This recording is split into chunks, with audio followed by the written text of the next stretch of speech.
guys, it is Nicole with Doctors for Accidents. I am here with some amazing people. I'm going to have everybody introduce themselves.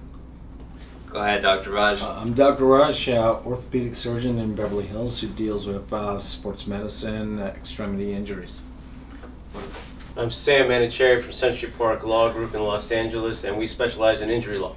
Perfect. So this is Jean-Paul, also one of Doctors for Accidents team members. And today we're going to be interviewing Dr. Raj and Sam from CPLG. And Nicole is going to be asking some of the questions. So we're going to actually start with Nicole today. Yeah, so I'm going to be asking more of those general questions. I am pretty much general public here. Dr. Raj is going to be asking all the medical questions, and we have Sam asking all of the law firm lawyer questions. So I don't know how you guys want to start this, but I guess for a general public question for you, Dr. Raj, what is the main injury that shows up, or something that you work on the most in your practice? So my tendency, what I tend to see a lot are knee injuries, and simply because with car accidents, slip and falls, our biggest joint in our body is our knee. It's an ambulatory joint, and on top of that, with car accidents, dashboard injuries, twisting, it's very easy to injure your knee. So I tend to operate and deal with a lot of knee issues. Got it. Is there a certain way you should sit in your car to avoid a knee injury?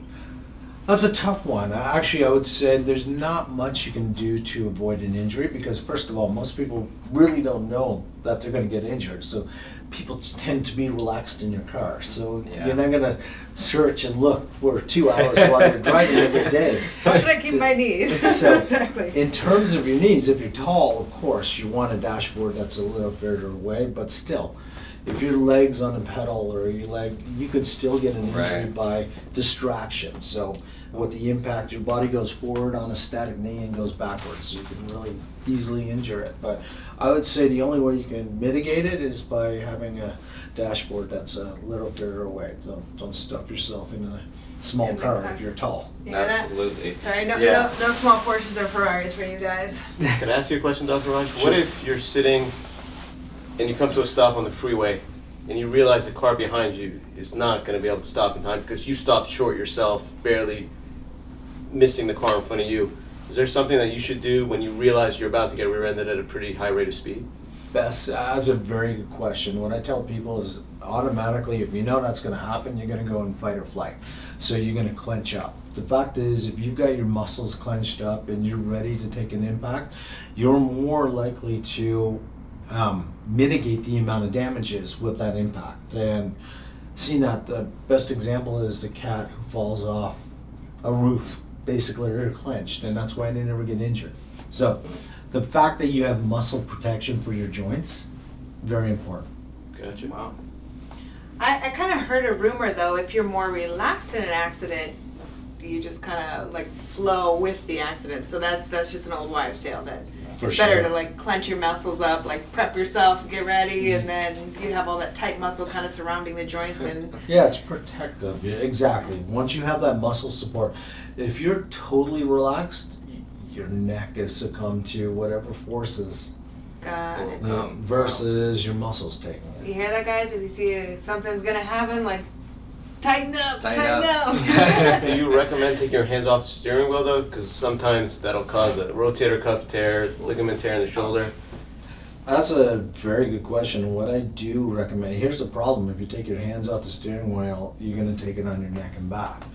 So my answer to that is put both hands on the steering wheel. Don't pull one, share forces. Put both hands and just clench up, knowing that it's going to happen. Gotcha. Very interesting. Squeeze and go, squeeze and go. I like that, squeeze and go. Yeah.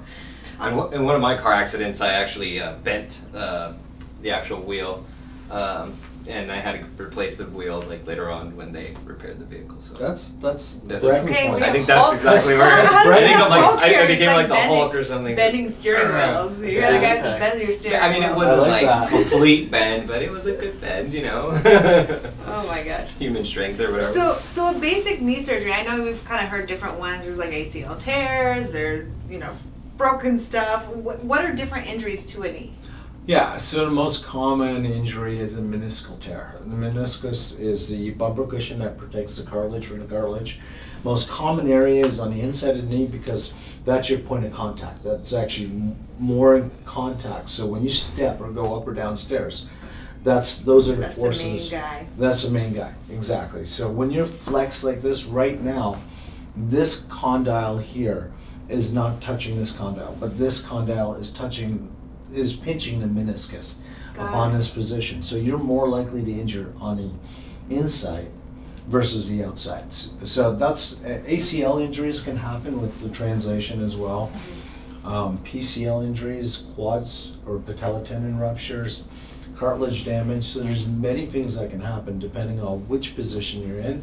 And let's face it, a lot of us have some predisposing issues like a little bit of wear and tear, arthritis, which is not symptomatic, but at a time of an accident, it can become symptomatic. So it's not, and would that have ever been symptomatic your whole lifetime? Most likely not in a lot of cases. You don't hear everyone getting a knee replacement. So that's true. That's very true. How long is recovery after you get any kind of, I guess, knee surgery?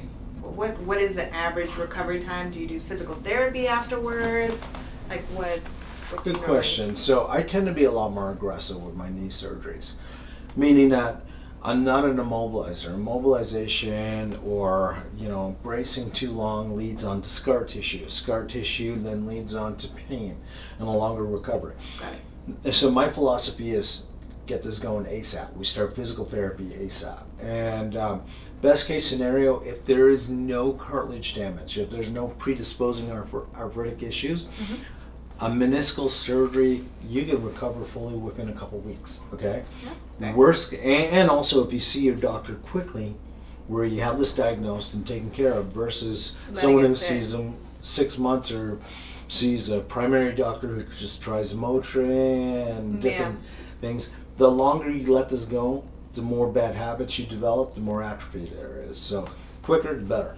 Now, if there is arthritis, what I tend to do is I tend to combine this with stem cell therapy, which will help the issues of the arthritis long term. FDA proven through many different studies, Mayo Clinic studies, where we take bone marrow derived stem cells and regenerate cartilage. So I'll do that in conjunction with the damage. So the bone marrow, it's a small incision that you just make on the hip, or? A lot of my colleagues make an incision-less, but as orthopedic surgeons, we don't need to. We know exactly where it is. So we take a large needle and just puncture it and use a hammer and take it out. So you're like a Nice professional and piercer almost. You got some piercing going on to get some stem cells. That's how I look at orthopedics. Is the Carpentry. Yeah. Just put some new legs on that couch. So all that you just explained sounds really, really expensive, and I can't imagine anybody getting into an accident and having to deal financially with something of that type of burden. So I wanted to ask the attorney, Sam, what do you recommend as far as insurance types and limits and in order to be covered for these types of accidents? Well, shockingly, despite California having the most vehicles on the road by far, it has the lowest liability coverage limits, meaning only a $15,000 policy per person, 30 per accident. But Dr. Raj's, treatment, you're not going to cover it because it's not simply meant to pay the doctor's bills, but it's meant to pay off the attorney's fees and obviously money for their pain and suffering. So one of the courtesies we provide all of our clients, especially in catastrophic injuries where we know that that person is now an eggshell in essence, meaning unusually susceptible to further injury, we look at their declarations page, and your declarations page explains all the different types of coverage you have. And it's not just full coverage liability only like people think. There's rental car coverage, medical payments coverage, collision coverage, comprehensive coverage, and ultimately uninsured / underinsured motorist coverage, which is meant to protect you in case the car that hits you, has low or no insurance. Got it. So what we emphasize to all of our clients, the ones especially that are unusually susceptible to further injury, is that the premium payment per quarter is not that much more for all this coverage. And the limits that we always try to recommend is at least $100,000, $300,000 for UIM coverage. Got it. And again, it's meant to protect yourself. Perfect. Awesome.